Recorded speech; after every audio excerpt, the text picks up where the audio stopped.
Hi, it's right at the beginning of June now on Stocks Reservoir. It's a brilliant time of year for dry fly fishing. The terrestrial insects around here now have really got underway.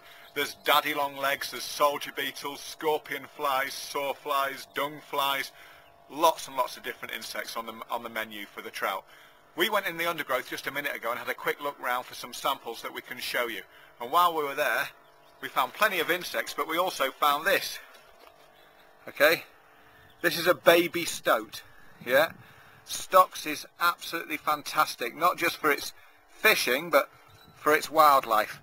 And this little fella's ventured away from its nest. We're going to go and put him straight back there now where he's happy. He's not very comfortable being out in the open.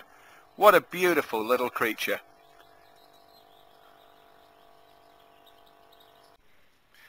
Right, we've put the stoat safely back into its burrow, and that's much happier now. Let's take a look at the insects that Matt and I actually found. We were only very briefly in the nettles, but what was really apparent was the abundance of insects at the moment and the massive variety. Daddy longlegs, there's a lot of daddies out. Now we tend to just call them all the same thing, daddy longlegs. There's actually about 20 different species of daddies, 2 of which are actually aquatic insects. The vast majority though come out this time of year and they're terrestrials. Now I've got 2 in my hands, quite differing here if you want to take a look at them. First of all here we've got this great big grey variety.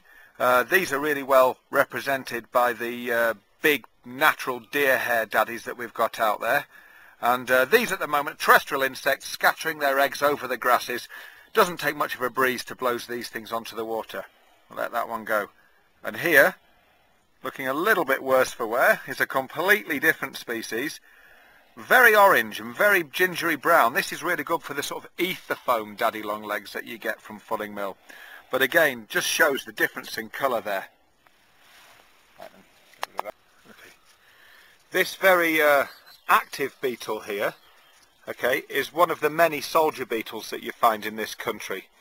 Okay, they're real active little predators. They feed on aphids and other beetle eggs and everything else, and they climb to the top of the stems of the grass, but when they open their wings up, they're very, very vulnerable.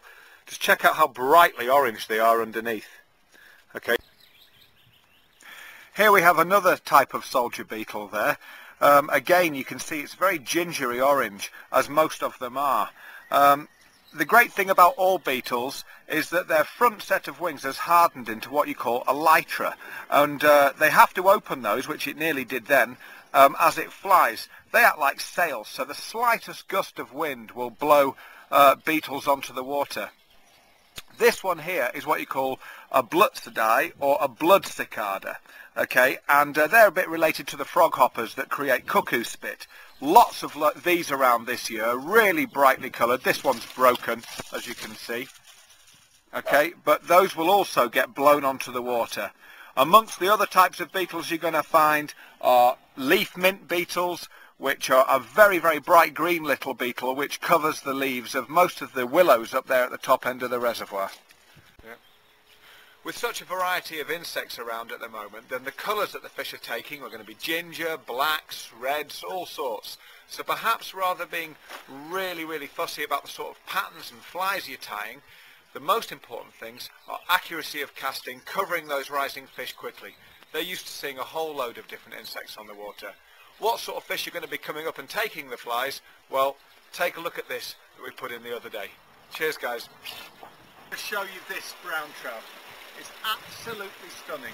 The size of the spots, the colour, the orange, its tail. It's not just big that way, but I don't know whether I can tilt it over to you. The depth across its back. Whoa. I think that's going to take some landing. What?